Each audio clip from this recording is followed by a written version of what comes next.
ठाकरेंना आज आणखी एक धक्का बसणार आहे, कारण आदित्य ठाकरेंच्या खांद्याला खांदा लावून काम करणारा त्यांचा साथीदार शिंदे सेनेत जाण्याची शक्यता आहे। माजी आमदार राजन साळवींनी दिलेला धक्का कायम असतानाच आता ठाकरेंना आणखी एक धक्का बसलाय।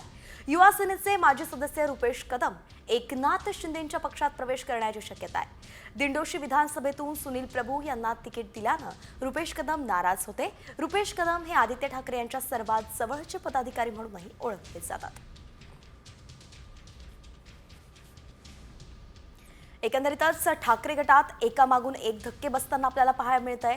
वरिष्ठ नेते त्यांचे राजन साळवी यांनी त्यांना सोडचिठ्ठी दिल्यानंतर आता अनेक महत्त्वाचे नेते त्यांना सोडून जाताना दिसतायत। अशातच आदित्य ठाकरेंचे सगळ्यात जवळचे साथीदार म्हणून ज्यांची ओळख आहे असे रुपेश कदम सुद्धा आता आदित्य ठाकरेंना ठाकरे सेनेला सोडचिठ्ठी देणार असल्याचं कळतंय आणि शिंदे सेनेच्या वाटेवरती ते असल्याचं कळतंय।